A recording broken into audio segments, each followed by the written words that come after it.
Hi guys, and welcome to another tutorial. In this tutorial, we're going to go over the head tag.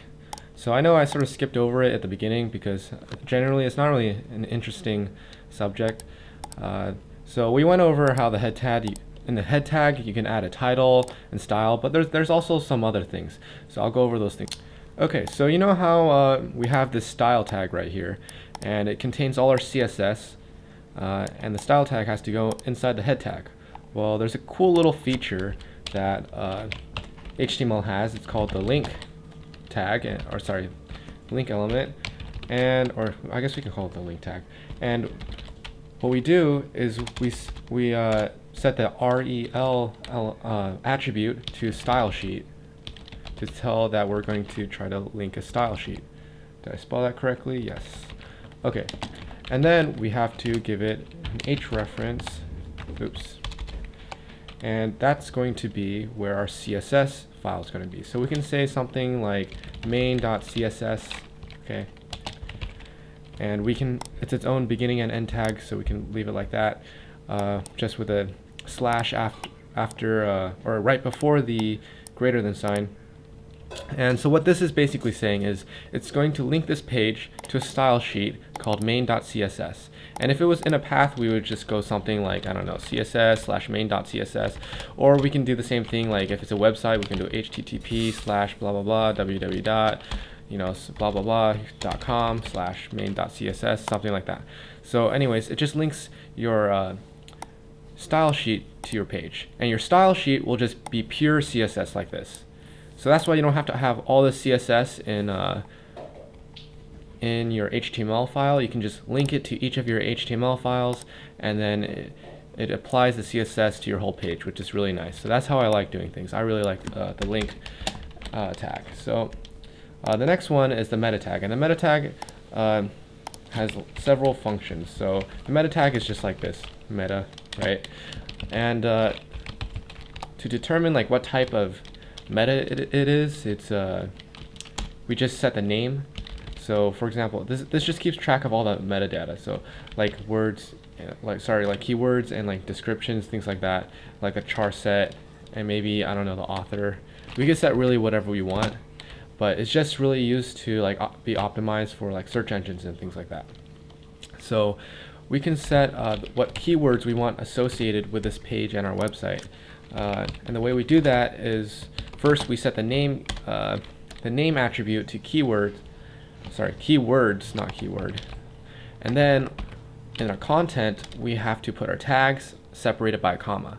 So for example, if this website was about video games or something, I would put like video games comma Halo, comma Far Cry 4, comma Crisis, something like that. And so what would happen is, if anyone Googled or searched in the search engine any of these keywords, I would have a better chance of my my website popping up.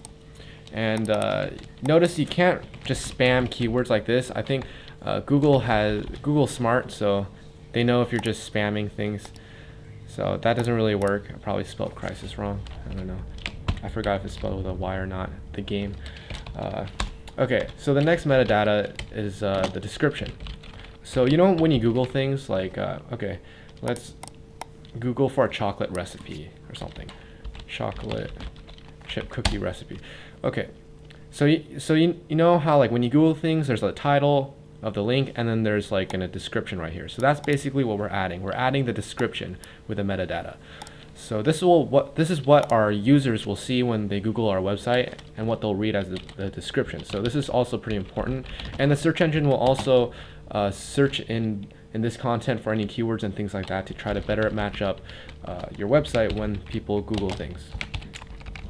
Okay, so we can just say this website has the best reviews for all new gen games, or something like that.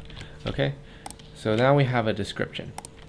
Then we can also set the char set, which isn't too important, but you can also, it's just another option you can do. So that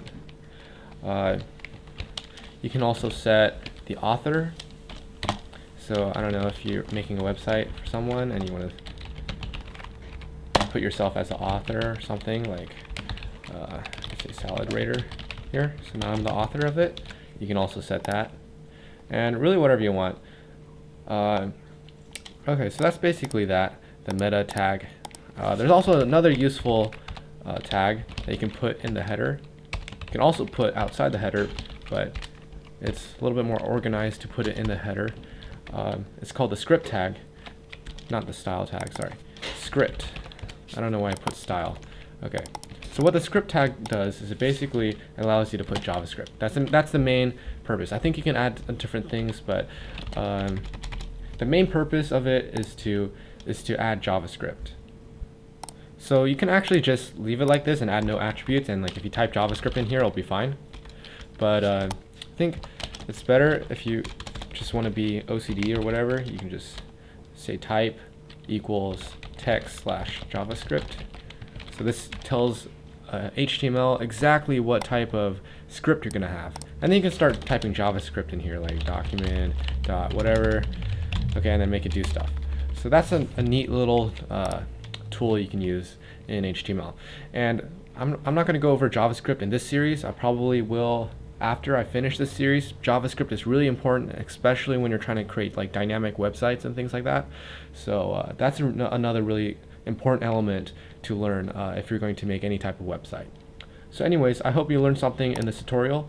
Please give it a thumbs up, favorite, share it, subscribe, and all that good stuff. Anyways, I hope to see you in the next tutorial. Thank you. Bye.